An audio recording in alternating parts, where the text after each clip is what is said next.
Oi, meu nome é Beatriz Nascimento e hoje eu vou apresentar a minha pesquisa sobre comunicação pública de ciência em três instituições mexicanas que eu estudei, que foi a Fibonacci Inovação e Cultura Científica, o Museu de Ciências da Universidade Autônoma de Zacatecas, que é a UAS, e o Museu da Luz da UNAM. A pesquisa ela realizou um levantamento documental e uma análise de conteúdo dos sites institucionais dessas organizações entre maio e agosto de 2025.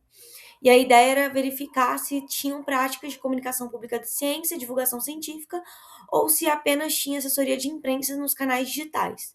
O estudo ele vai integrar o projeto do grupo CP Ciente, vinculado ao CNPq, onde a gente estuda várias instituições de pesquisa para avaliar se tem divulgação científica, comunicação pública de ciência.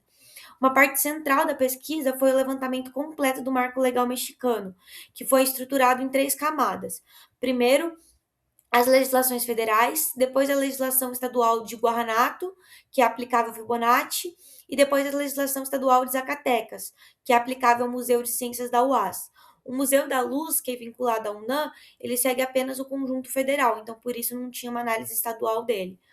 No âmbito federal, a gente teve mapeadas 10 leis, entre elas a Constituição, os artigos 3º e 6º, onde tem a garantia e o direito ao acesso à informação e o direito a gozar dos benefícios do desenvolvimento científico, e isso impõe ao Estado, então, a obrigação de promover e difundir a ciência. A gente também tem a Lei Geral de Educação Superior, que é de 2021, que vincula essa obrigação ao próprio financiamento público das universidades. E a lei mais central que a gente tem é a LGH-CTI de 2023, que estabelece explicitamente no artigo 8º dela que o Estado deve garantir a promoção e a comunicação das ciências e tecnologias.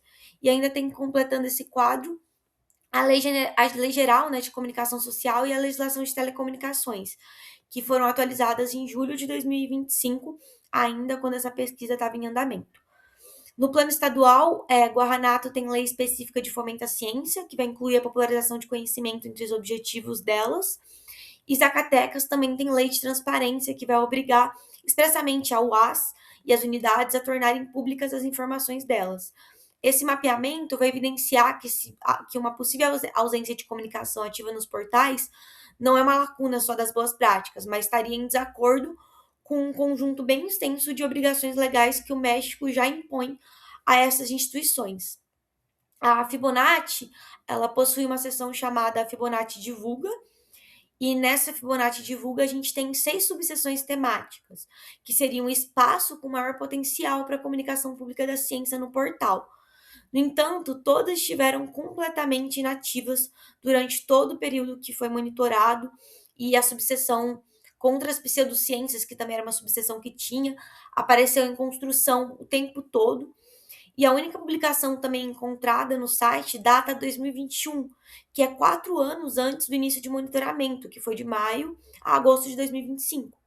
Então, se classifica como divulgação científica como elemento de assessoria de imprensa, essa publicação, mas não como comunicação pública de ciência, por conta dos critérios que a pesquisa tem.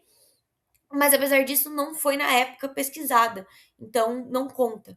O Museu de Ciências da UAS apresentou apenas comunicação institucional de agenda, tendo 2 eventos pontuais divulgados naquele site, e a seção de notícias, que seria a mais promissora nesse sentido, estava sem atualização desde agosto de 2022.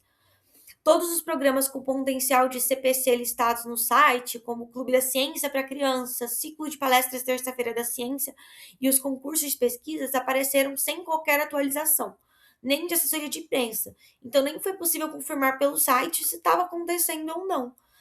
Já o Museu da Luz, né, da UNAM, foi o caso mais extremo entre as três instituições, porque o site funcionou muito como vitrine, na verdade, exclusivamente como vitrine das exposições que estavam acontecendo no museu, sem nenhum conteúdo textual que fosse identificado em nenhuma das 8 datas que foi monitorado. Não foi possível classificar nada como nada, nem como assessoria de imprensa, porque não tinham publicações. E as três organizações são membros titulares da Rede POP, que é a rede de popularização de ciência e tecnologia da América Latina e Caribe, que foi criada em 1990 no Rio de Janeiro com apoio da Unesco, que reúne hoje cerca de 55 membros, entre museus, centros interativos, revistas, programas universitários e ONGs. E também organiza conferências bienais e simpósios voltados justamente à comunicação pública da ciência. Então, vale destacar que o diretor executivo da Rede Pop da época, para o período de 2023 e 2025, é representante do Museu de Ciências da UAS.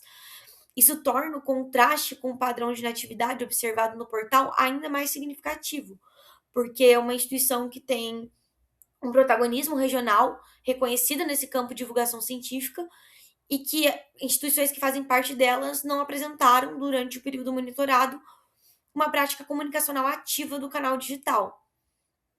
É possível concluir, então, assim, com essa pesquisa, que nenhuma das três instituições utilizou seus sites como canais efetivos de comunicação pública da ciência ou divulgação científica no período analisado.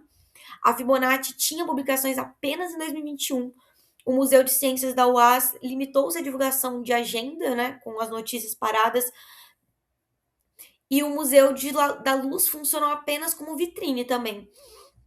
E diante do marco legal também levantado, essa ausência não é só uma lacuna comunicacional, ela também representa uma questão de conformidade com as obrigações legais, né? Do funcionamento dessas leis e desse marco legal mexicano. Em especial a LGHTCI de 2023 e a Lei Geral de Comunicação Social, que a gente já falou agora aqui. Também é importante registrar que a análise se restringiu aos sites institucionais específicos. Então, as três organizações possuem outros tipos de canais digital, rede social, canais do YouTube, enfim, que não foram objetos dessas pesquisas.